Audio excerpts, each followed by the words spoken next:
Bonjour à toutes, bonjour à tous. Bienvenue si vous nous rejoignez sur Cuisine en Scène également. Saluer les internautes sur le site du CIRA qui suivent Cuisine en Scène, espace de démonstration et de concours jusqu'à mercredi soir.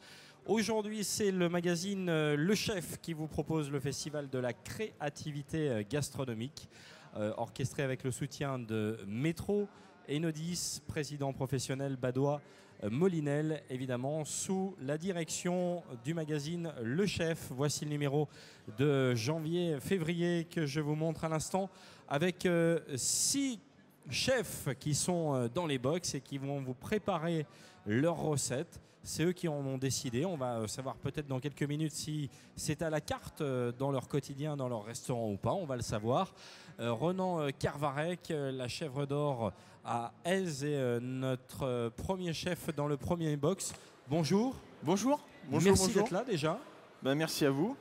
Aise, fabuleux village dans le sud. Vous avez beaucoup de chance d'être là-bas. Cette cuisine méditerranéenne vous inspire un petit peu au quotidien ou pas du tout? Ah si, complètement. Mais moi, j'ai vécu déjà beaucoup de temps en Provence, puisque mon parrain est de l'Île-sur-Sorgue. Donc, c'est des endroits que je connais bien. Puis, c'est des produits surtout que j'aime énormément. Et en fait, j'ai une cuisine qui allie mon terroir, c'est-à-dire la Bretagne, et puis les produits du sud. Voilà. Donc je fais un mélange du nord et du sud. Enfin, de l'ouest et du sud dans ma cuisine. Alors c'est plutôt l'ouest que vous avez retenu là pour la recette d'aujourd'hui. Oui, parce que c'est quelque chose qui... C'est des produits, le pousse-pied, c'est quelque chose qui est très rare. Et pourtant, c'est juste un produit qui est magnifique, qui est compliqué à pêcher, qui vit jusqu'à 20 ans, qui met entre 3 et 7 ans pour devenir en âge adulte, qui se bataille dans un milieu naturel avec les moules, parce que la moule a une propriété, c'est qu'elle se développe très vite, alors que lui, le pousse-pied, est très lent. Donc je les ai associés dans une assiette, parce qu'en fait, dans leur habitat naturel, ils vivent ensemble, mais c'est un petit peu un combat. Et en fait, je les ai mis en harmonie dans l'assiette. Le pousse-pied, ça se trouve que en Atlantique ? Principalement Atlantique, Portugal. Portugal. Voilà. Et c'est une pêche qui est très difficile. Enfin, c'est un animal qui est très difficile à pêcher parce qu'en fait, il se trouve à flanc de falaise. Et il ne se nourrit que par le ressac de la mer. D'accord. Donc, à l'intérieur, donc là déjà, ils sont magnifiques parce que le vrai pousse-pied, la langue, elle est rouge. L'extérieur. Et vous avez le faux pousse-pied où c'est noir au niveau de la langue. Et en fait, c'est rempli de mandibules. Alors, c'est un peu barbare peut-être que ce que je vais faire, mais c'est rempli de petits mandibules. C'est en fait très intéressant parce que je pense qu'on n'a pas toujours vu des pousse-pieds en entier comme ça. Et en fait, ils se nourrissent, voilà, donc avec le ressac de la mer, tous ces petites branchies font qu'ils vont fixer le plancton du ressac de l'eau qui vont venir, et ça s'ouvre et ils viennent filtrer et ils se nourrissent comme ça. Et c'est un animal qui est hermaphrodite. À un moment, il est masculin, à un moment, il est féminin. Et il se développe doucement et pourtant, c'est une saveur qui est assez extraordinaire. C'est vraiment un produit qui est pour moi magique. Alors justement, qu'est-ce que vous allez en faire de ces pousse-pieds d'Atlantique ? Alors, tout simplement, ça va être une marinière de légumes. Donc la marinière de légumes, pourquoi ? Parce que je vais ouvrir les moules comme si c'était des moules marinières. Et je vais, assaisonner mes légumes qui vont être juste blanchis avec la marinière de moule. Un concassé de pousse-pied, de salicorne aussi, qui est le haricot des mers. Et tout ça par-dessus où on va venir agencer, comme dans l'habitacle naturel, un pousse-pied, une moule, un pousse-pied, une moule. Et puis voilà, avec un coulis de persil détendu avec le jus de moule. Voilà. Alors, pousse-pied d'Atlantique, marinière au moule de Bouchot, espumadaille rose à la moutarde au citron, coulis de persil, le vin blanc, plat et dentelle de sarrasin. Ok. C'est quelque chose que vous pourriez rentrer à la carte, alors peut-être pas. Si vous l'avez à la carte, d'accord. C'est à la carte, c'est comment dire un plat que j'ai dans mon menu que j'appelle mer et océan. Donc c'est quelque chose que je fais, comment dire, depuis maintenant une saison et que je reconduis l'année prochaine. Parce que les gens sont aussi, comment dire, assez étonnés de pouvoir, comment dire, goûter un produit dans lequel ils n'ont pas forcément l'habitude et qui ne connaissent pas du tout d'ailleurs. Non, c'est vrai, on ne connaît absolument pas ce produit. Jean-François Piège nous a rejoint. Je demande de l'applaudir, s'il vous plaît. Bonjour. Jean-François qui accompagne tout au long de cette journée le magazine Le Chef. Jean-François. Pardon, chef. Ça va? Vous allez bien? Ouais. Jean-François, un petit mot pour les personnes qui nous ont rejoints sur votre actualité à vous.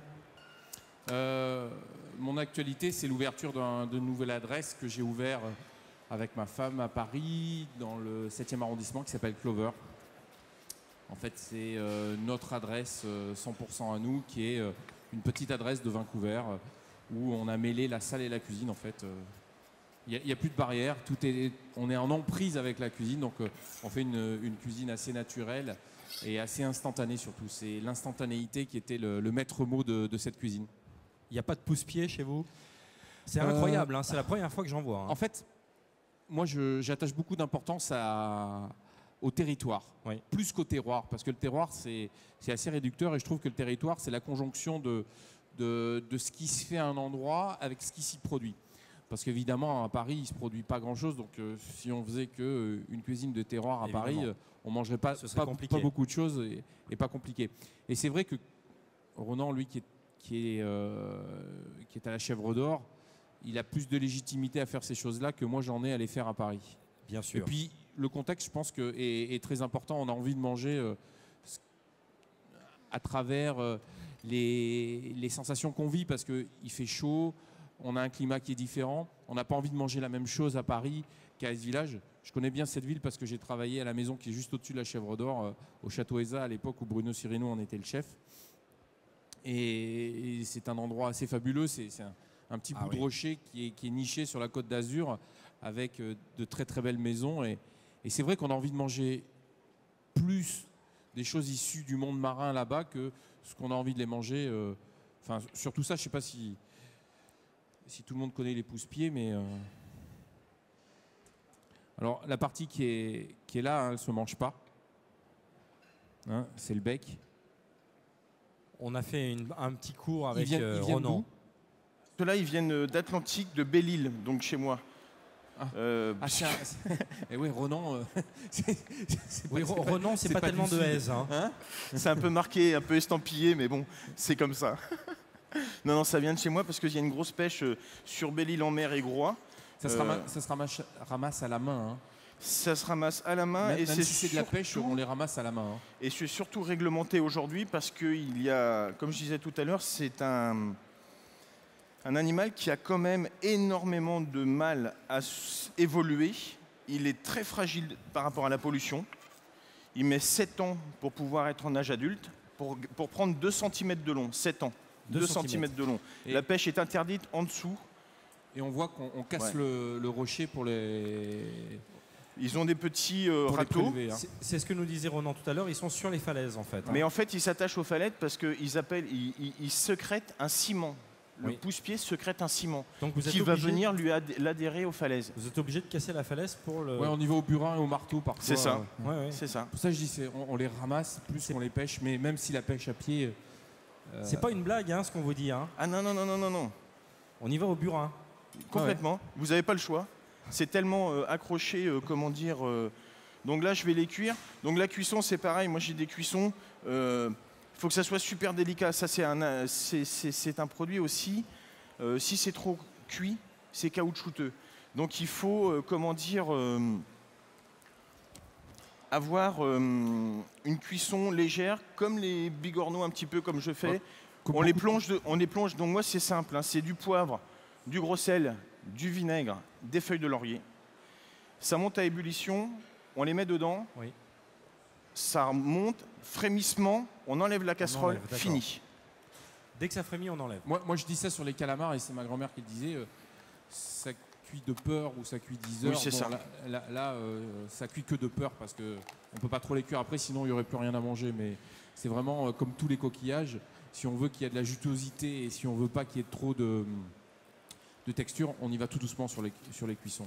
Et le vinaigre, moi je le mets toujours, comme le citron, au dernier moment, jamais avant. Parce que c'est toujours pareil. Si on met avant, on perd l'acidité. On perd l'acidité, tout ce qu'on a voulu exprimer voilà. en fait. Et en fait, l'acidité va resserrer la chair, mais va faire sortir aussi le goût du pousse-pied, comme pour des tourteaux. Donc c'est un peu des mêmes cuissons, mais il n'y a pas de courbouillon, il n'y a pas C'est un courbouillon parce qu'il y a un peu de laurier, mais moi je cuis de la même façon les. Je veux dire, il n'y a pas d'oignons, de carottes. Et je pense il n'y a rien dans l'eau avant. Non, mais c'est ce qu'on peut dire, c'est que ce qui est intéressant pour cuire les crustacés, je crois que Ronan vient de donner quelque chose de très très intéressant, c'est qu'en fait les crustacés ça se cuit comme ça, un peu de poivre, un peu d'acidité. Et ça suffit en fait. Le produit déjà par lui il est tellement magique que si on veut essayer de lui transformer, de lui apporter, qu'est-ce qu'on fait sur un produit qui est déjà dans l'excellence? Pas grand-chose quoi en fait. Enfin pour moi. Qui est naturellement dans l'excellence en fait. Oui, voilà. Absolument. Et ça c'est un plat qui est à la carte? Oui, c'est dans mon menu, le menu mer et océan, où j'allie les produits du sud, les produits de chez moi. Et en fait, je fais un plat du Sud, un plat de Bretagne, un plat du Sud, un plat de Bretagne. Et des fois, je fais un plat du Sud et Bretagne dans le même. Et c'est tout un menu que poisson, crustacés, coquillages. C'est intéressant on parle souvent de terroir, mais là, d'allier les deux mers, parce que le même poisson qui viennent de l'océan ou qui viennent de la mer Méditerranée ont des choses totalement différentes à exprimer. C'est déjà pas les mêmes formes, c'est pas les mêmes poissons. Et je trouve que c'est très malin et très intéressant. Ronan, on va vous laisser travailler. Ah non, quand même pas. Comment? On n'est pas venu là pour ça. Non, on va vous laisser travailler un petit peu quand même. Et puis, on va découvrir Masashi Ijishi. Bonjour. Bonjour. Merci de votre présence par amitié. Et alors, je vais vous laisser peut-être déjà vous présenter. Je vais le présenter un peu rapidement parce que je suis valentinois. Oui. Et donc, il est à Valence dans un restaurant qui s'appelle La Cachette. Voilà. Il a travaillé longtemps avec Anne-Sophie, je crois. Tout à fait. Et il s'est installé, il a repris un restaurant que ma maman fréquentait avant qu'il le reprenne. Et il y a quelques années, il a eu une étoile Michelin. Tout à fait. Donc c'est une des très belles tables de la région valentinoise. Et donc c'était un bistrot. Hein, oui. C'était bistrot aussi, ouais. Une cuisine de bistrot. Et lui, aujourd'hui, il a transformé cet endroit avec une petite terrasse en restaurant gastronomique. Et c'est l'un des meilleurs de la région aujourd'hui. Alors, grande tendance chez vous aujourd'hui, dans le restaurant, quelles sont les grandes tendances de votre cuisine? Les tendances de votre cuisine? Oui. Qu'est-ce que vous faites tous les jours? Je fais le cuisine de marché. Hein. C'est le cuisine de produits. J'ai pas mal de producteurs de Légion. Et boucher, tout ça, voilà. Alors, il a la chance d'être dans une région où il y a pas mal de choses quand même, où il y a de jolis ingrédients, donc c'est assez facile. On a beaucoup de chance quand même en région Rhône-Alpes. Tout à fait, ouais. Aujourd'hui, la langoustine. Oui, donc grosse langoustine de Bretagne. Hein. Et puis le salade, déjà je fais cuire le tourteau, émietté de tourteau. Et puis le panna cotta de navet rond et gelée de consommé de la tête de langoustine. C'est un plat chaud, un plat froid? Plat froid. Plat froid. Pour l'entrée comme la salade. Voilà, et avec le navet câble daikon, et puis le navet rouge, ça s'appelle cochin daikon, mariné avec sel, sucre et vinaigre balsamique. Et voilà. Sanchou, on peut expliquer ce que c'est pour ceux qui ne savent pas. Donc, la marinade, on peut expliquer ce que c'est? Sel et sucre et vinaigre balsamique blanc. Voilà. Et puis je fais le daikon, le petit daikon épluché, faire émincer avec la mandoline. Voilà, et comme la pâte, je fais la cannelloni mettre langoustine au milieu, avec tomate confite et ciseaux. Je fais rouler, fais la cannelloni et présenter avec salade de toto. D'accord. Donc ce qui est très intéressant, c'est que vous ne l'avez peut-être pas vu, ou vous l'avez peut-être vu si vous étiez là tout à l'heure. On a vu une autre expression avec un navet de pardaillan. On l'a même vu avec les petits bonbons de homard. Et c'est ça la cuisine aussi, c'est qu'avec les mêmes ingrédients et parfois même les mêmes expressions, les mêmes techniques, on va avoir une expression à la base identique et au final totalement différente. Et c'est ça qui est intéressant aujourd'hui dans ce festival de la créativité, c'est de montrer que on part tous de la même chose, les mêmes ingrédients, et on s'exprime au fur et à mesure du temps de façon très différente. Et on a un bel exemple là. Si vous étiez là tout à l'heure, on verra. Alors, justement, je tiens à dire que le navet n'était pas du tout imposé, parce que c'est le 4e qui utilise le navet, hein, c'est vrai. Ah oui. Mais c'est la saison en ce moment. Ouais. Oui, c'est ça, c'est dur. Donc, cannelloni langoustine mi-cuite, panna cotta de Cabou, on dit plutôt, et je vais de consommer de langoustine. Voilà. Merci beaucoup. Merci à vous. On va vous laisser travailler, on va passer à tout à l'heure. au 3e chef, l'esquisse régional de l'étape également, l'esquisse qui est à Annecy. Bonjour Stéphane Datrino. Bonjour. Avant de passer... Régional, c'est une grande région. Hein. Comment? C'est une grande région. Annecy? Oui. Ah bah oui, et puis... mais on a quand même beaucoup de chance. Je ne vais pas faire un cocorico parce que moi je suis lyonnais, mais on a quand même en Rhône-Alpes un nombre de tables impressionnant avec une diversité de produits qui sont travaillés par les chefs en général dans la région qui est incroyable. Alors l'esquisse, un mot sur l'esquisse, sur le quotidien de l'esquisse. Que proposez-vous à la carte tous les jours? Tous les jours, d'abord on essaye de promouvoir nos produits locaux comme beaucoup. Après, on est vraiment sur une cuisine de saison, on cherche vraiment la fraîcheur des produits et on agrémente tout ça beaucoup avec des condiments, des vinaigrettes. Voilà, et un gros travail sur le végétal. Donc aujourd'hui, vous êtes sur une tarte. C'est quelque chose qu'on a soulevé tout à l'heure, c'est le végétal. Et là, on s'aperçoit qu'on a encore une tarte friable aux oignons confits, rôtis et vinaigrés. Donc rien à voir encore avec ce qui s'est passé jusqu'à maintenant. Hein. Mais c'est bien parce qu'on se disait, tiens, j'avais pas vu ce qui était préparé d'avance et on se dit, tiens, tout à l'heure, on a mis un peu l'accent sur ce qui pouvait se faire. Et on revient dans cette expression et je trouve que c'est très intéressant. Alors, il y a plusieurs oignons. Ça, c'est quoi? C'est des roses de Roscoff? Donc, il y a du Roscoff. On a l'oignon doux des Cévennes. Ouais. L'oignon des Cévennes, un oignon qui est assez doux, en fait. Hein. Voilà, très doux. Voilà, on va travailler sur l'oignon rouge, l'oignon gros lot, l'oignon jaune, tout avec des cuissons et des assaisonnements différents. Voilà, on va avoir l'oignon jaune qui va être rôti et très... C'est un plat qui est à la carte? Donc, c'est un plat on fait des menus surprises. Voilà, on a que des menus, on fonctionne qu'avec des menus. On a nos 2 principaux menus qui sont des menus surprises et après un grand menu qui est établi. Mais bon, on privilégie le menu surprise au niveau de... Donc c'est un plat qui se retrouve dans les menus surprises. Voilà. Il marche bien? Ça plaît. Ça va bien. Après...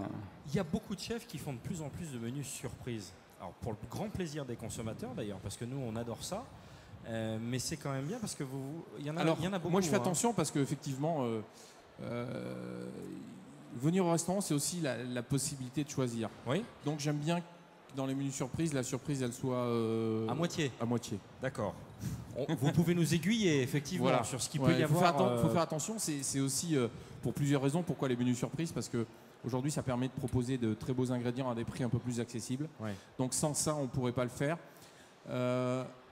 J'aime bien qu'il y ait une partie, et c'est ce que je m'attache de faire dans mes restaurants, c'est qu'il y ait une partie qui soit imposée comme une surprise, mais laisser choisir aussi la fin du repas aux clients, comme dans un restaurant traditionnel, parce que venir au restaurant, c'est aussi avoir le choix d'avoir des envies.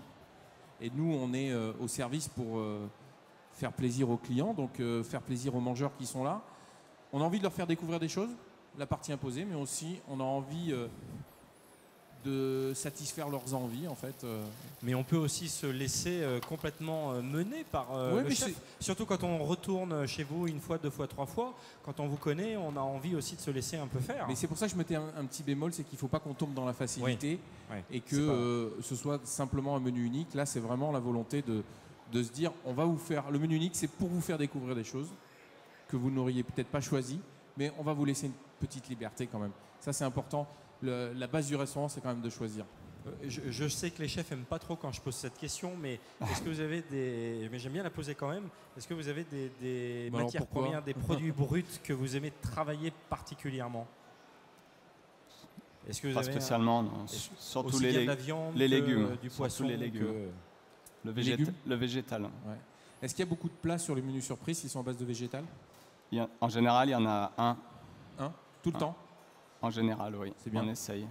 Ouais, moi, j'aime bien parce que je pense qu'aujourd'hui, ça a toujours existé et c'est que le légume était en garniture. Aujourd'hui, on le cuisine. Ouais. Non, et puis, par exemple, sur la tarte à l'oignon, on va souvent avoir, le commentaire. Au début, on se dit, le client va nous dire, on a vu arriver juste une tarte à l'oignon. Et en fin de compte, quand ils ont fini la dégustation, il s'est passé quelque chose. C'est pas si facile voilà, que la pâte saladière qu'on peut manger sur le cours salé. Voilà, la petite tarte à l'oignon. Mais c'est ça qui nous bluffe, hein, c'est que vous partiez finalement de produits finalement assez simples et puis de toujours nous surprendre par la manière dont vous les élaborez. Merci beaucoup. Merci. Stéphane, troisième chef sur cette démonstration du Festival de la créativité gastronomique. Bonjour Mickaël Méziane, la passerelle. C'est ça. Ici les Moulineaux. Tout jeune arrivé, ça fait 8 mois qu'on est arrivé. D'accord. Le quotidien chez vous, ce qui est à la carte, ce que vous proposez au quotidien? Justement, je propose le cigare, qui est une recette de mon père de Michoui. Je suis franco-algérien, que j'ai voulu remettre un peu au goût du jour. Ça sent un peu le ras el hanout d'ici, non? Pardon? Il y a un peu de ras el hanout dedans, non? Un petit peu. Ouais, je le sens d'ici là. C'est le cumin. C'est le cumin qu'on sent là. Ah, il y a une tendance alors. C'est ça, sur ce plat-là, c'est un clin d'œil. C'est quoi le cigare alors? Alors c'est une épaule d'agneau confite, cuite en 7 heures, que j'effiloche, dégraissé, effiloché, roulé en sulfurisé pour une belle forme cylindrique, refroidi pendant 6 heures et puis roulé en feuille de brique et donne une belle forme de cigare. Donc voilà, ça fait un agneau qui est vraiment très fondant à cœur et croustillant autour. Donc avec un petit jus d'agneau et puis pour rester sur l'oriental avec une petite purée de pois chiches et des petites carottes au cumin. Donc, on est quand même très sud, hein, le cumin, surtout le pois chiche, le ras el hanout. C'est le clin d'œil des racines pour le coup. Il y a une inspiration. C'est ça. Ouais. C'est vraiment le clin d'œil pour mon père qui depuis l'ouverture, j'ai changé 3 fois de carte et c'est le seul plat que je ne peux pas enlever de la carte parce que les gens me le demandent. C'est essentiel d'avoir des plats signatures. C'est ça. Oui. C'est des repères pour les gens qui viennent nous visiter parfois plusieurs fois. Évidemment. Et puis, c'est aussi des plats qui permettent aux clients de se déplacer parce qu'on sait qu'on vient manger ça. Alors, il faut qu'il y ait des nouveautés, mais aussi il faut qu'il y ait des plats signatures. Et c'est vraiment des choses qui sont essentielles pour nous. Et de la tradition, donc il vous a transmis en fait ce plat, c'est ça? C'est ça. Mon père est cuisinier aussi, mais dans des restaurants maghrébins, donc orientaux. Et voilà, donc c'est vrai que les clients adorent avoir la grosse épaule d'agneau, le gros michoui. Et j'ai voulu le faire un peu plus... Autre chose. C'est ça. Bon, merci, on va revenir tout à l'heure. Ça sent bon déjà. Merci. Pierre Auger, bonjour. Bonjour. La maison de Petit Pierre, c'est Béziers, c'est le sud. Chef. Tous les jours chez vous? Non, pas aujourd'hui. Que proposez-vous tous les jours chez vous au restaurant? C'est une bonne question. Je fais ce que j'ai envie de faire. Ouais. C'est déjà pas mal. Selon l'inspiration. Exactement. En fait, il faut expliquer que la maison de Petit Pierre, c'est une maison un peu particulière. Ouais. C'est que c'est pas un restaurant dans l'image qu'on peut avoir. C'est pour ça qu'il a du mal à répondre. C'est que c'est une petite porte, il y a une cour intérieure. C'est une maison en fait. C'est pour ça que ça s'appelle la maison. Hein. Et c'est une grande maison quand même. C'est une grande maison. Mais toujours parce que restaurant, c'est un peu, on va dire. Moi, ce qui m'intéressait, c'était maison, c'est le côté de faire venir les gens chez nous. Et c'est pour ça qu'on a gardé le côté maison familiale. Et ça me tient à cœur. C'est une maison haute en couleur, assez festive. On est à Béziers, on a envie. Il y a un peu de bruit, il y a un peu de musique, il y a un bar, il y a un grill, il y a une cuisine d'été, une cuisine d'hiver, c'est ça? C'est ça, c'est ça. Il y a de l'ambiance, quoi. C'est un restaurant. Il y a du plaisir. C'est comme chez la main, donc ça me correspond. Oui, mais vous travaillez plus l'ambiance que d'autres. Oui, je travaille pas l'ambiance, c'est l'ambiance, ça me correspond. Ouais. Après, voilà. Ça me correspond. Oui, c'est plus naturel chez vous, c'est ce que vous dites. Exactement. Ouais, c'est pour ça qu'il a du mal à le dire, parce qu'en fait, pour lui, je pense qu'il ne conçoit pas le restaurant sans être ça, en fait. Mais encore une fois, hein, le Sud a quand même un esprit très festif. Oui, je pense. Donc, effectivement, c'est naturel. Truffe de pays, mais truffe de quel pays? De Béziers? À Béziers. Et nous, on a un grand pays, quand même. C'est l'arrière-pays. L'arrière-pays. On a de très belles truffes en ce moment et c'est vrai, c'est dommage de ne pas en profiter. Et alors, rien que le titre, c'est déjà tout un roman. Hein. Risotto Carnaroli à l'infusion de feuilles de clémentine corse, agrumes, truffes de pays et oreilles de cochon croustillantes. En fait, ce qu'on peut résumer dans la cuisine de Petit Pierre, c'est quelqu'un qui ose des choses qu'on n'oserait pas forcément. Alors c'est toujours dangereux de faire ça, mais comme Petit Pierre a beaucoup de talent et un vrai savoir-faire, il arrive à nous amener dans des expressions qu'on ne se doute pas. Et il a une cuisine très intéressante. Et c'est toujours bon ce qu'il fait, même si on ne s'y attend pas. C'est un peu inattendu en fait. Bah c'est ça que vous aimez. C'est la cuisine que j'aime. C'est surprendre un peu les gens. C'est exactement ça. Mais chez moi, justement, j'ai mis, avant de rentrer chez nous, je dis chez nous parce que c'est le restaurant de ma femme et moi, et j'ai mis des petits écriteaux interdits aux rollers, interdits aux casse-pieds. Ouais. Parce que je parle du principe au casse-pied. Au début, je voulais dire casse-couille, mais c'était un peu trop brut. Donc, j'ai au casse-pied et tous les t-shirts, c'est écrit ça. Parce que je parle du principe que j'accueille les gens chez moi, je ne veux pas qu'ils me fassent chier. Par contre, qu'ils me disent les choses en face, s'ils ne sont pas contents ou qu'ils soient contents. C'est si notre mentalité. Vous n'êtes pas content, attention. Non, mais c'est notre mentalité. Voilà, je ne sais pas qui a raison, qui a tort. C'est notre expression. Elle est comme ça. J'assume à 250%. Non, mais ça donne envie de venir chez vous, comme chez tous les autres d'ailleurs. Mais c'est vrai que chacun... c'est un restaurant qui est unique. Je pense que l'important dans un restaurant, c'est qu'il soit unique. Et on l'appelle Petit Pierre parce que son papa s'appelle Pierre. Alors, voilà pourquoi Petit Pierre. Mais chez Pierre Roger, on a envie d'y aller parce que c'est un restaurant unique en fait. Et c'est ça qui est le plus important, je pense. C'est quand on a dans sa maison créé son identité, créé son univers. Et je crois que cet univers qu'on a du mal à définir parce qu'il n'y a pas de comparaison, eh ben, c'est peut-être la plus belle chose, le plus beau compliment qu'on puisse faire. C'est qu'en fait, c'est une maison unique et c'est la sienne. Pierre Roger, la maison de Petit Pierre. Donc du coup, on n'a pas parlé du tout de ce que vous allez nous le dire ce matin. Alors, c'est quoi le risotto? On va parler. C'est quoi ce risotto? C'est un risotto. Ce qui m'intéressait, c'est d'utiliser tout dans la clémentine. C'est-à-dire dans la clémentine, je me suis dit, il y a les feuilles qui sont intéressantes. Dans les feuilles, avec les feuilles, j'ai fait un bouillon. Parce que les feuilles, elles sont hyper aromatiques. Donc j'ai fait un bouillon. On peut le voir avec la peau. Donc en fait, ce qui va servir à mouiller... Exactement. Ce qui va servir à mouiller le risotto, ça sent bon, hein. Voilà. C'est les feuilles, un bouillon de feuilles de clémentine. Ouais. Parce qu'à un moment donné, on parle de plein de choses. On fait comment qu'avec de l'eau alors? C'est uniquement les feuilles, de l'eau, à peine en hauteur. Je vais porter à ébullition. Je vais débarrasser. Je vais infuser à couvert pendant 10 minutes. Avec la peau, je vais blanchir 5 fois les clémentines déjà. Je mixe et je vais les confire doucement sur le feu. D'accord. On peut voir? Je vais faire. Là, elle confie doucement. Là. Donc ça a été blanchi 7 fois? J'ai blanchi 5 fois. Mais là. Pardon. J'ai blanchi 5 fois la clémentine. Et mixé. J'ai mixé et je confie doucement. D'accord. Donc en fait, c'est une confiture sans sucre. C'est une confiture sans sucre, voilà, exactement. Mais où l'amertume est très présente. Exactement. Ce qui m'intéresse là, c'est vraiment aller chercher l'amertume. La douceur de la feuille de la clémentine par rapport au bouillon qu'on va amener. Et ce qui m'intéressait, c'est vraiment utiliser tout. Donc on a la clémentine, le bouillon. La clémentine, le bouillon, les truffes, des petites feuilles d'oseille qui vont arriver au dernier moment. Voilà. Et les oreilles de cochon croustillantes. C'est des oreilles de cochon de lait. On peut les voir? Ouais. C'est confit. Je suis obligé de les faire confire avant parce que ça met 3 heures à confire. Et c'est pas un concours. Hein. Oui, on ne peut pas tout faire sur place non plus. Hein. C'est pas possible. C'est des petites oreilles de cochon qu'on fait. D'accord. Donc elles vont être collées après.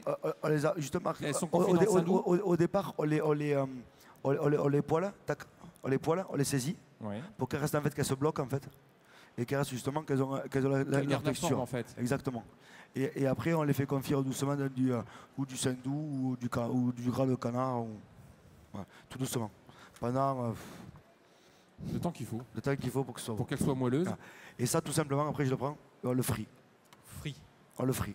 On la met gras sur gras, mais on va reprendre vraiment que le produit pour le produit, le croustillant, la petite oreille de cochon qui va venir se poser sur le petit risotto, avec quelques mini feuilles d'oseille, des petites feuilles d'oseille qui est magique parce que. Qui est magique pourquoi? Parce que on peut parler de beaucoup de produits et j'ai eu la chance de connaître des gens qui sont pour moi extraordinaires. C'est la famille Bastelica. Qui sont des gens, mais vraiment... Ils sont à Perpignan? Ils sont un peu plus loin, vers Pau, qui sont des amours. Et quand tu arrives à travailler avec des gens comme ça, c'est unique. Tu les as connus à Paris? J'ai eu la chance de les connaître grâce à un ami et je travaille avec eux parce que... Ils font des jolis petits légumes aussi. Hein. Tout ce qu'ils font, c'est magique. Hein. Quand je dis petits légumes, moi, c'est pas un mot que j'aime bien, petit, mais c'est des jeunes légumes, pardon. Ouais, c'est vrai. Ils ont des jeunes carottes, des jeunes navets, c'est vraiment très très bien. Et tout ce qu'ils font, ils ont travaillé en fait toutes leurs salades, tous leurs petits légumes, et normalement les salades, vraiment pour le restaurateur et pour le cuisinier. Et par rapport à leur émotion et par rapport à leur sentiment de rendu, ce qui est magique, c'est ça quoi. Et ça, bon, c'est énorme et voilà. Donc on travaille, voilà. Et ça donne envie parce qu'en fait, à la limite, on voit risotto carnaroli. On voit que c'est assez long, mais c'est assez limpide en fait la recette de Pierre. C'est le titre qui est long. En fait, on voit le risotto juste avec des agrumes, une oreille de cochon et les petites herbes de la famille Bastelica. J'avais envie de faire quelque chose de simple et de bon, assez sympa. Bon, on revient.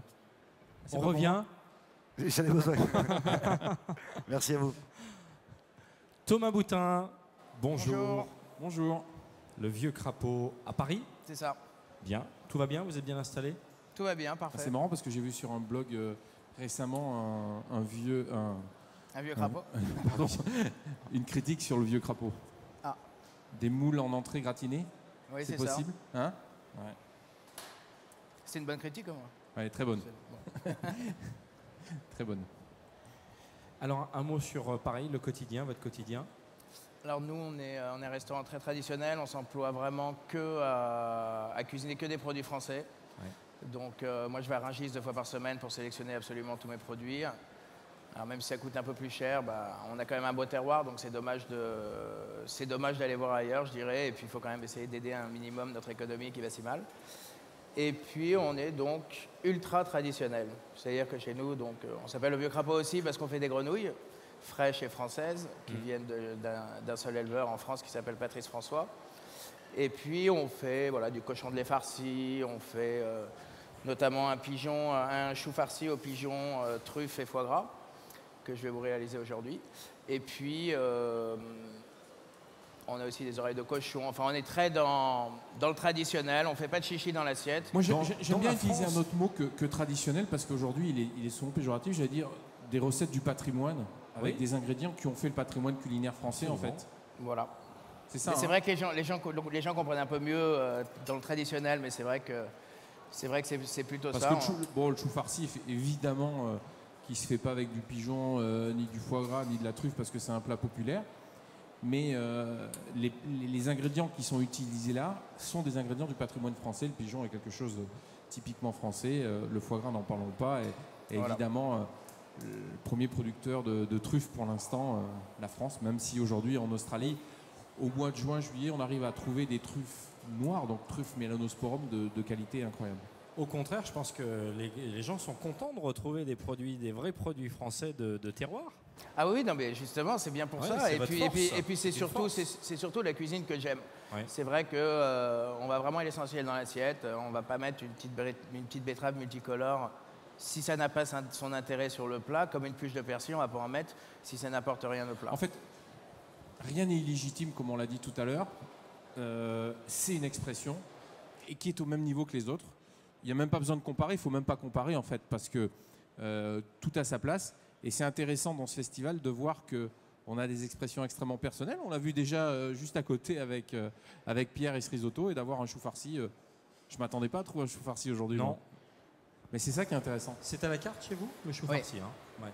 Donc chou farci au suprême de pigeon, foie gras et truffes, cuisses croustillantes. C'est pour une personne le chou ? Pour une personne. Donc une cuisine un peu généreuse. Hein. Très généreuse. C'est comme le chef, c'est un peu généreux. Il y a une garniture, il n'y a rien où tout est dans le chou? Non, tout est dans le chou. D'accord. Donc il est composé de quoi? Alors c'est une farce qui est à base, on met à peu près un tiers de... Il y a votre four qui sonne en fait. On met à peu près un tiers de gorge de porc, 2 tiers de lapin, pour essayer d'alléger et puis pour pas que ça soit trop gras avec le foie gras et tout ça, pour que ça sèche un petit peu la farce. Un petit peu de carottes, un peu d'oignon, quelques parures de truffes. Et, un peu d'alcool dedans, non? Un tout petit peu de whisky. Mais vraiment une larmichette. Un larmichette secret qu'il ne voulait pas nous dire là. Non, c'est une petite larmichette. Voilà. C'est le poivre? C'est le poivre, évidemment. Le chou blanchi? Le chou blanchi, mais très légèrement, vous voyez. Et je garde la côte, parce qu'en fait, elle va m'aider après pour couper le chou. C'est-à-dire que ça va me faire ma ligne. Je sais qu'il faut que je coupe perpendiculaire à la côte pour avoir une belle présentation dans l'assiette. Pour qu'on puisse bien voir. Et puis ça donne de la texture aussi, c'est aussi intéressant. Et ça donne aussi du croquant, c'est pour ça je le blanchis 3-4 minutes, pas plus, puisque après il va cuire 15 minutes au four vapeur. D'accord, j'allais dire. Donc, les pigeons ont été désossés? Les pigeons étaient désossés, j'ai levé les suprêmes. Ouais. Les cuisses sont en train de confire dans de la graisse de canard, pour le côté croustillant. Après, on va les poêler et les poser dessus. Et les suprêmes, je les ai ouverts en portefeuille. On met un petit peu de brisure de truffe dedans, on va les refermer ensemble, les remettre dans le chou, recouvrir avec un tout petit peu de farce et de chou et cuire pendant 15 minutes. Je ne sais pas si on a bien vu le fond, la farce, du foie gras, de la truffe, tout ça c'est généreux. Hein. Toujours généreux. C'est un petit peu la règle du restaurant. Quand on vous écoute tous, on n'a qu'une envie, c'est d'aller chez vous tout de suite. Hein, c'est vrai, si on pouvait faire le tour de France là rapidement, en quelques minutes, se téléporter chez chacun d'entre vous. Ah, c'est un pigeon entier par chou farci? Oui. Ah ouais. C'est quoi, je croyais que c'était un suprême par chou, non. Non, c'est un pigeon entier. Et donc à la fin, la cuisson du pigeon sera rosée. Très rosée. Très rosée. Ouais. On le fait toujours très rosé, sauf si quelqu'un nous demande un peu plus cuit. Mais bon, le pigeon, pour moi, ça se mange quand même à la goutte de sang.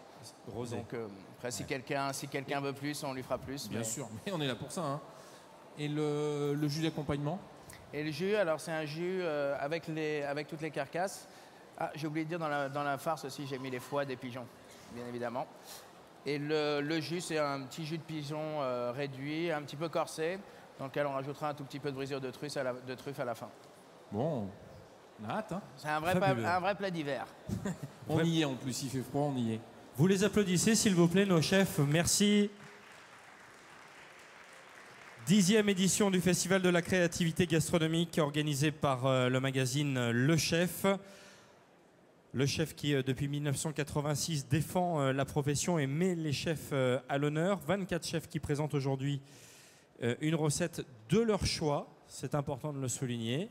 Rien ne leur a été imposé. C'est bien le but d'ailleurs de ce Festival de la créativité. On n'est pas du tout dans un esprit de concours, mais de vous présenter des produits qu'ils aiment travailler, qu'ils ont l'habitude de travailler, avec évidemment de l'interactivité avec vous, public. On va saluer les amis internautes qui nous suivent sur le site du CIRA et remercier Jean-François Piège qui anime cette journée par amitié pour le chef, hein, on va le dire. C'est sympa, merci d'être venu tout au long de cette journée. Avec plaisir, mais le magazine Le Chef est quelque chose d'important pour nous parce que c'est un magazine qui m'a fait rêver, hein. Vous le voyez, Nicolas Salle qui est en couverture du nouveau magazine qui est dans l'actualité parce que c'est le futur nouveau ou le nouveau futur chef du Ritz. Je ne sais pas si c'est du talent ou si c'est de la chance, je pense que c'est un peu des deux. Vous voyez, Francis Luzin là-bas. Vous pouvez l'applaudir, c'est lui qui a créé le magazine, il est là-bas. Il va rougir. Mais ce serait bien qu'il vienne d'ailleurs.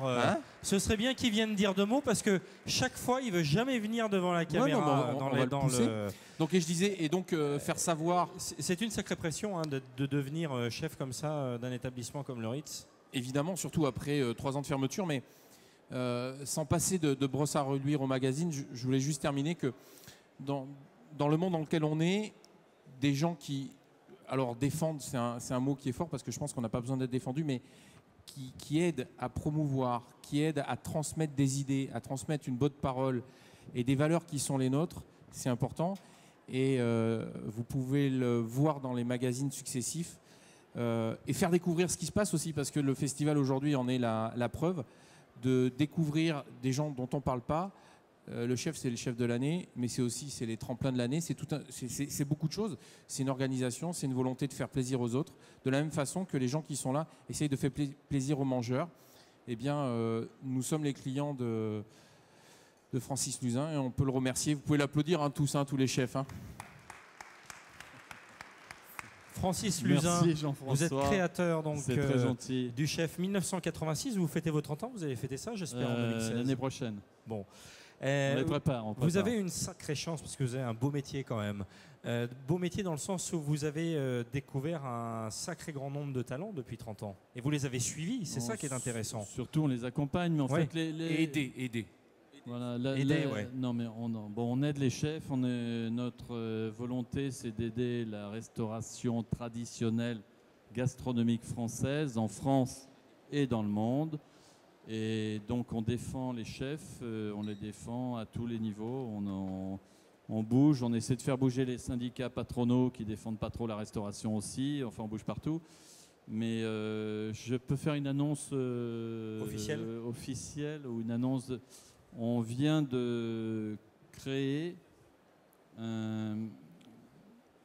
un classement, mais on peut appeler ça un classement des meilleurs chefs mondiaux. Oui, c'est-à-dire qu'on a demandé à tous les chefs 2 et 3 étoiles Michelin dans le monde de voter pour 5 chefs qu'ils estimaient où il fallait y avoir été. Qui sont donc, on a incontournables. Un classement incontournable et ça s'appelle les 100 chefs et ce sera dévoilé demain soir. Sur le CIRA. Sur le CIRA, au dîner de gala des grands chefs en fait. C'est-à-dire que je réserve la primeur aux chefs puisqu'on fait ça pour eux et ensuite on le donnera aux journalistes. Voilà. Donc on ne peut pas avoir d'indice évidemment, rendez-vous demain soir. Non, vous pouvez lire l'édito du chef qui explique la démarche. Mais ce sera dévoilé demain soir. Moi, ce que je pense qui est important, c'est de défendre cette gastronomie française qui aussi est parfois attaquée par les anglo-saxons. Hein, et c'est vraiment... oui, mais parce qu'ils sont jaloux. Oui. Ils sont jaloux, oui. Alors on a un ministre qui s'intéresse au sujet, Fabius. Oui, Laurent Fabius. C'est très bien, puisqu'il peut donner une dimension internationale. J'espère que ça va continuer. Alors justement, Laurent Fabius, qui était notre invité, qui est passé sur cet espace cuisine en Seine samedi, ministre des Affaires étrangères, mais ce qu'on sait moins, c'est qu'il est ministre du développement international.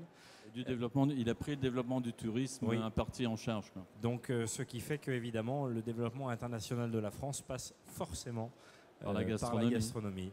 D'où la présence de Laurent Fabius dans ce salon, aux côtés du président du CIRA, Jérôme Bocuse, et bien sûr de la directrice Marie-Odile Fondeur. Merci de votre présence. Est-ce qu'on peut dire un petit mot sur la dernière édition ? La dernière édition, vous avez Nicolas Salle qui fait l'actualité, ça tombe bien. C'est parfait. Chance ou talent, ouais. La chance. Mais vous savez que vous créez aussi des envieux pour être en couverture. Non, alors on a un principe parce que c'est pas évident. On a 9 couvertures par an, donc en général on met 2 ou 3 étoiles. Mais c'est sûr qu'en général, un chef qui a une du chef ne revient pas avant 10 ans, 10-12 ans. Quoi. Voilà. Au mieux, et encore. Mais Jean-François était particulièrement gâté d'ailleurs. Ah. D'ailleurs, ça fait longtemps que je n'étais pas en couverture. Voilà, le message est passé. Non, mais c'est vrai qu'il y a un sacré nombre de talents, donc j'imagine que pour vous, c'est très difficile de choisir. Si vous voulez, ce qui est important, c'est qu'en fait, quand on dit qu'on découvre, on ne découvre pas. C'est les chefs qui découvrent. Donc en discutant avec les chefs, ils nous disent voilà, tiens, j'ai dans ma brigade un tel, il est vachement bien, ou j'ai tel jeune chef qui va s'installer. Donc c'est les chefs qui nous donnent les découvertes. Oui, sauf que c'est quand même bien vous qui les valorisez et qui faites en sorte qu'ils soient sous la lumière des projecteurs quand même. En fait, quand je disais aider tout à l'heure, c'était un mot qui n'était pas très joli, mais qui était assez significatif du fait que sans le savoir-faire, on n'a pas de restaurant. Sans le faire savoir, les restaurants sont vides. Et que la plus belle communication, moi je pense, c'est la communication professionnelle. Parce que c'est de là dont tout part. Toute autre communication a démarré au sein de sa profession. Et c'est pour ça que Francis, le magazine Le Chef, avec Anne, non, ne te cache pas, ont un rôle essentiel en fait. Parce que c'est là dont tout part. Après, les chefs s'échappent, font autre chose. Mais si on n'a pas ces magazines professionnels, pour nous c'est un peu plus difficile. Donc on peut applaudir le magazine à travers la famille Luzin. Voilà. Vous êtes la voix des chefs. On est la voix des chefs et on est là pour les chefs. Tiens, je vous laisse faire les présentations, Francis. Moi, je suis la fille de Francis. Voilà. Je travaille avec mon père pour reprendre ce beau magazine. Arrête. Et il faut se dépêcher. Je suis le petit soldat parce qu'il y a Ronan Kervarek qui a terminé son plat. Voilà. Alors, merci.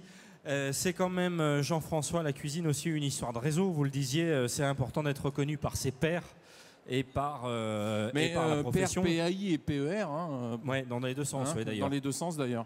C'est un des rares métiers où les deux sont importants. Ouais. Alors, après, on va dire que les Bretons, ils boivent. Alors, donc en fait, la marinière tout à l'heure que l'on a faite, enfin que j'ai faite. Ouais, parce que j'ai vu qu'il y avait une petite matignon de carottes, poivrons. Carottes, poivrons et courgettes beurre. Pas la courgette verte, parce que celle-là, nous, on la mange pas dans le sud, en fait. On mange que la courgette beurre ou la violon. Voilà, parce que la courgette de Nice, en fait. Voilà, elle est beaucoup plus tendre, elle est plus parfumée. Le poivron, pourquoi? Parce que j'aime le côté un peu suave de l'acidité et un peu sucré des poivrons. Et surtout qu'en pleine saison, j'ai les poivrons de Cugnaux. Cugnaux, qui est une petite ville après Vintimille, où qui sont spécialisés dans des poivrons qui sont exceptionnels. La petite carotte, parce que j'aime bien ce petit côté sucré, puis le laisser un peu croquant. Et puis j'ai lié en fait cette matignon avec le jus des moules. J'ai mis un petit peu. Et les moules ont été versés dedans, non? Oui, j'ai cuit en fait tout ensemble avec les moules. Ouais. Comme ça, parce qu'en fait, pour essayer d'avoir tous les goûts. Concentrer les saveurs, en fait. C'est pas de déperdition. C'est tout. J'ai mis jus de moule. J'ai lié tout ça. J'ai cerclé. Autour, c'est un coulis de persil plat au jus de moule. Donc c'est avec la marinière. Par-dessus, j'ai mis un concassé de moule et de pousse-pied. Et par-dessus, j'ai râpé la combinaison des deux. Et donc au dernier moment, ça c'est pareil, c'est un kombawa qui vient de Nice, où il y a un producteur, là j'ai trouvé... Ouais, c'est vrai, parce qu'en général, les kombawa qui viennent d'Asie du Sud-Est, ils sont un peu verts. Alors pourquoi? La température. Bah oui, c'est pour ça que je disais, comparativement à ceux-là. En revanche, ils ont à peu près la même odeur. Ouais. C'est la même saveur. Et là, en fait, c'est un monsieur qui me fait tous des agrumes, et je vais travailler tous les agrumes avec lui. Ils sont sur les collines de Nice depuis 1886, c'est 4e génération, des gens passionnés. Donc, pour aller avec ce plat-là, moi j'aime la fraîcheur, j'aime, comment dire, le peps, il faut que... Et donc, il y a une crème légère d'ail rose à la moutarde. Par-dessus, j'ai mis une poudre de goémon. Donc, le goémon, l'algue de chez moi que j'ai déshydraté, que j'ai mis en poudre. Nanana. Voilà, du curry et du poivre de Cayenne. Voilà. Et par-dessus, là, je vais mettre le râpé de kombawa pour venir apporter cette fraîcheur. Et là, en fait, pour accompagner le plat,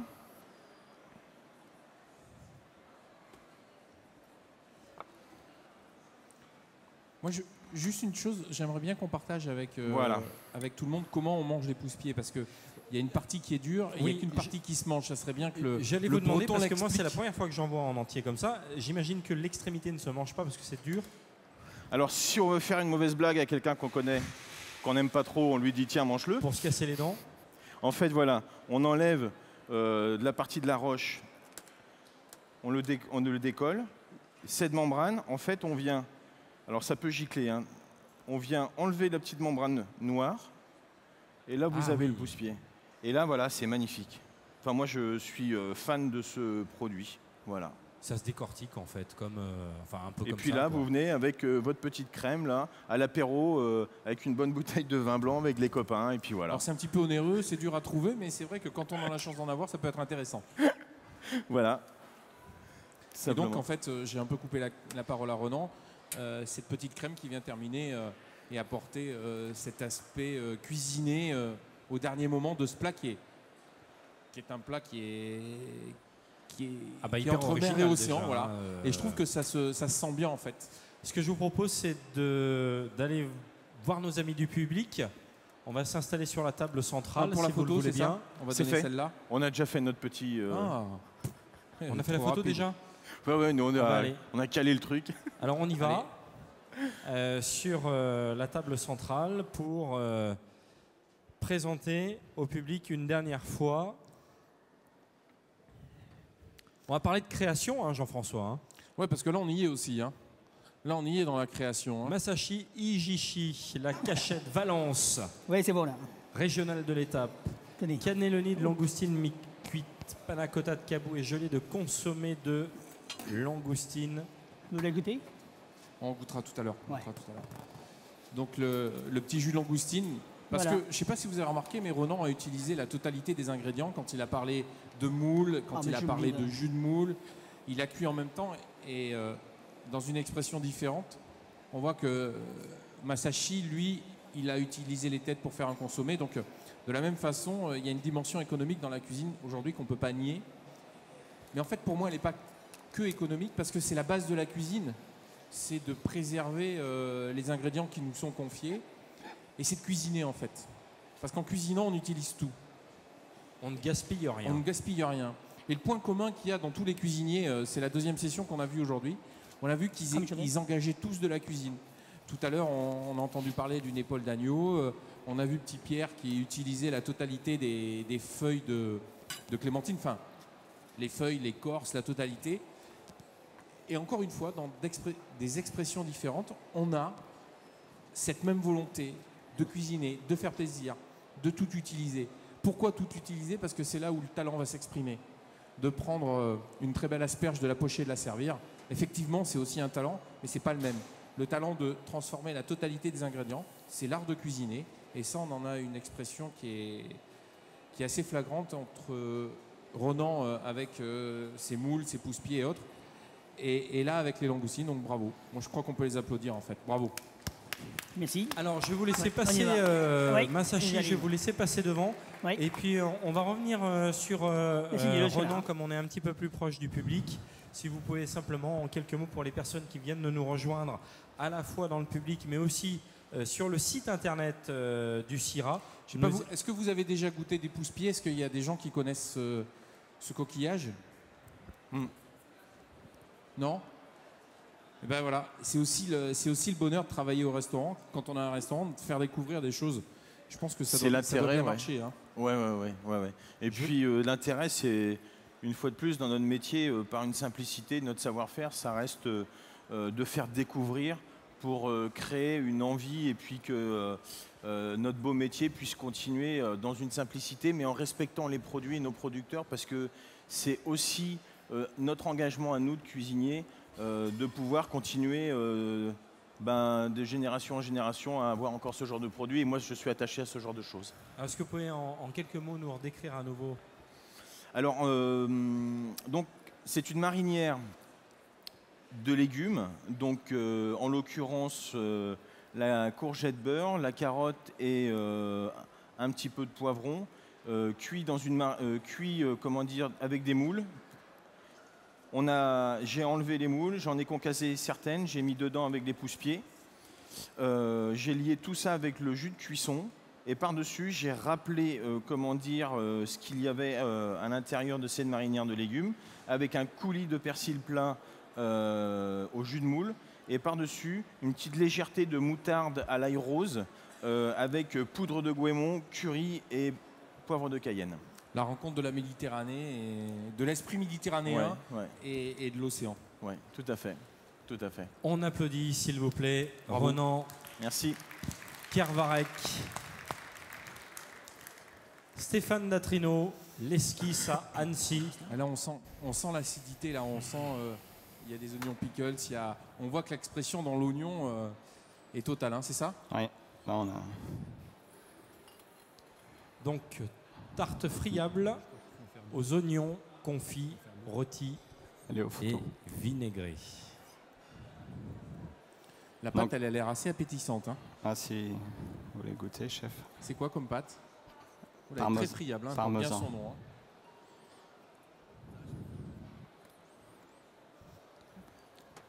C'est quoi la petite poudre? Alors, c'est estragon et cerfeuil séché. Et estragon et cerfeuil séché. Safran. Ouais, ça a un petit côté anisé qui est assez... Et on retrouve l'estragon. Donc on retrouve un petit peu d'estragon frais, le cerfeuil. Ça, on a le bouillon d'oignon, donc qui a servi à faire en fait une purée, donc pour mettre... ça sent bon. Donc déjà coller la tarte dessous et avoir une toute petite purée d'oignons sous les oignons juste rôtis. Ça sent un peu la béarnaise en fait.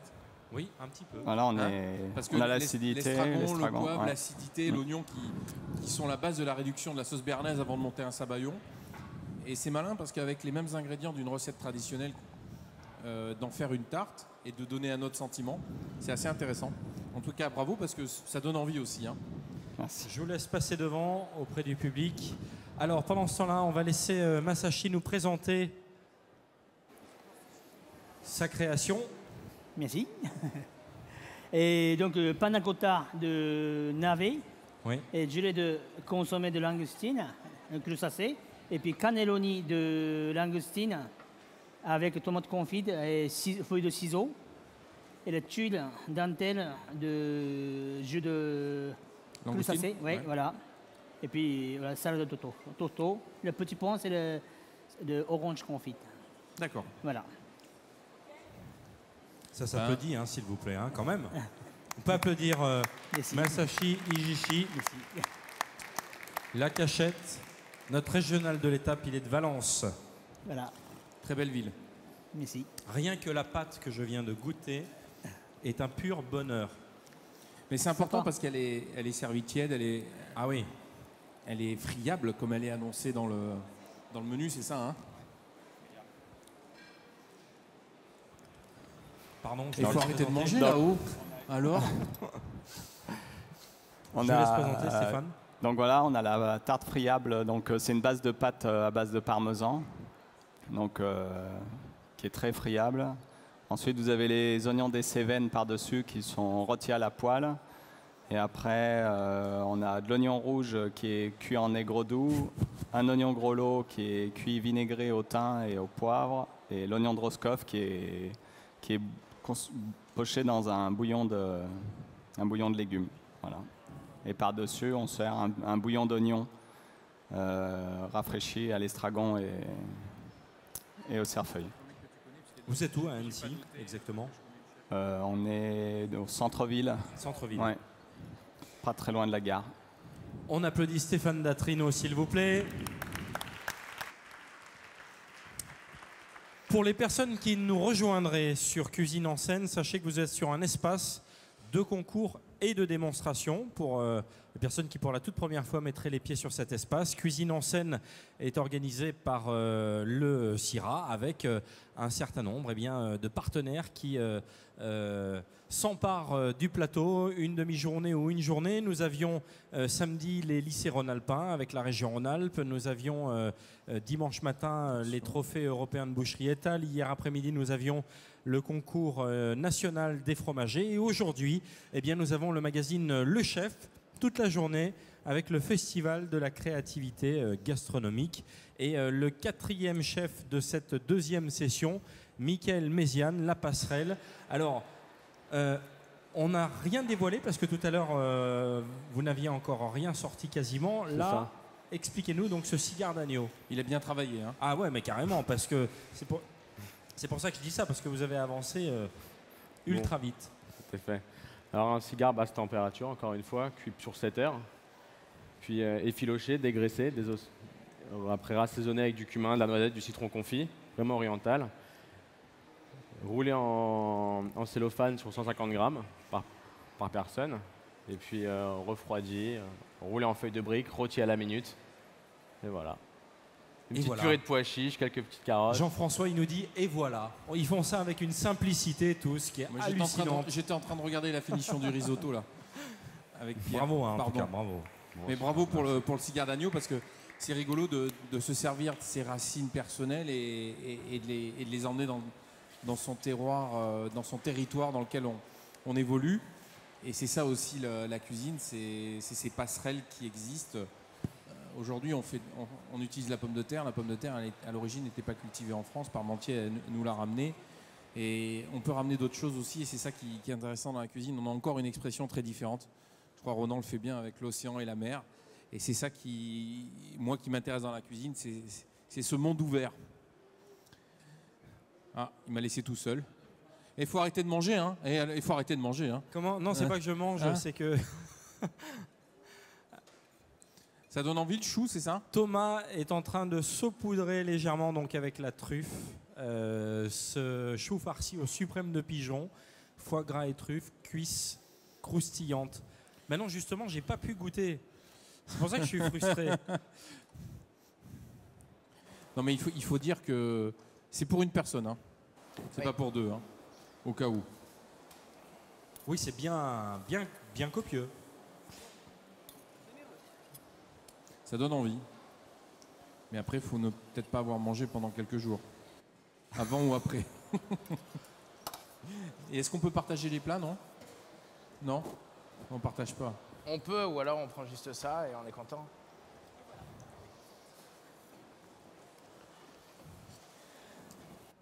Je crois que le risotto est en train de se finir. Il n'était pas lié. Qu'est-ce qui s'est passé avec le risotto?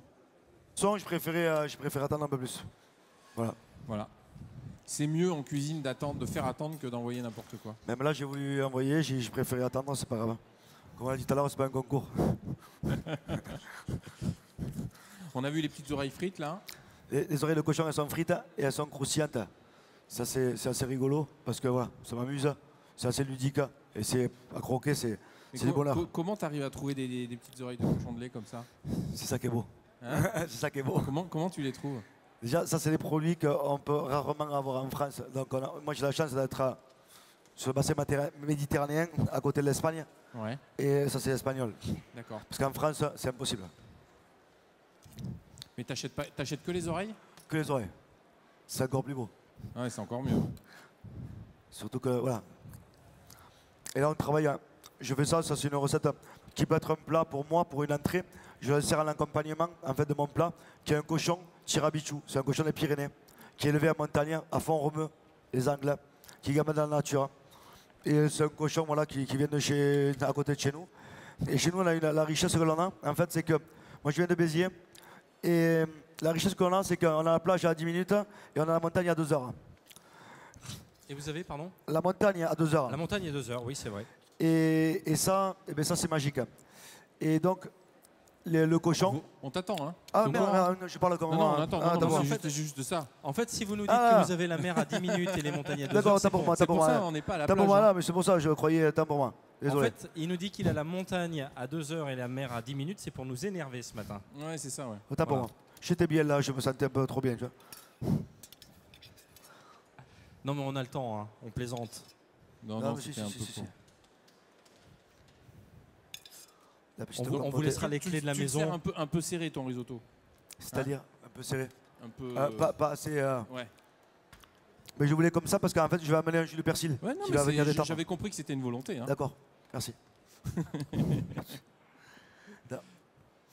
Alors, je ne sais pas si Thomas... Il y a du fromage dedans? Alors voilà, ce qui est intéressant, c'est que je ne le lie pas du tout au fromage. Il y a zéro liant. Le seul liant... En fait, c'est un riz. Non, le seul liant, en fait, c'est le mascarpone que je mets à la fin. Je ne voulais pas mettre... C'est vraiment fait exprès. C'est peu gras, fromage. Pas de fromage. Donc c'est un riz qui est cuit nature avec l'infusion des feuilles de... Comme un risotto petit à petit. Il n'y a pas de... Alors, pendant que Pierre est en train de terminer, on va aller voir Thomas sur la table centrale. Et Thomas, je vais vous laisser présenter au public.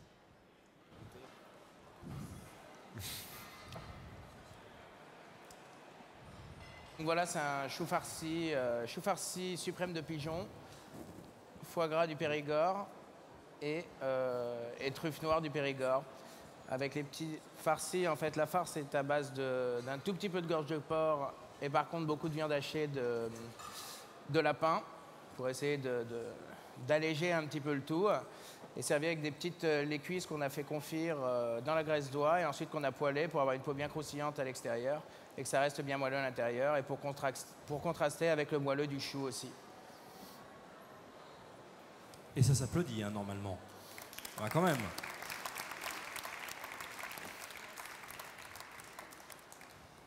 Thomas Boutin, le Vieux Crapaud à Paris. Merci de votre participation. Donc c'est le style de la maison. Hein. Ce plat reflète bien la cuisine qui est faite au quotidien, c'est ça hein? Exactement, oui. C'est à la carte, d'accord. Ouais. Le Festival de la créativité gastronomique avec le soutien de Métro Enodis, président professionnel Badois Molinel. Évidemment, une journée qui est organisée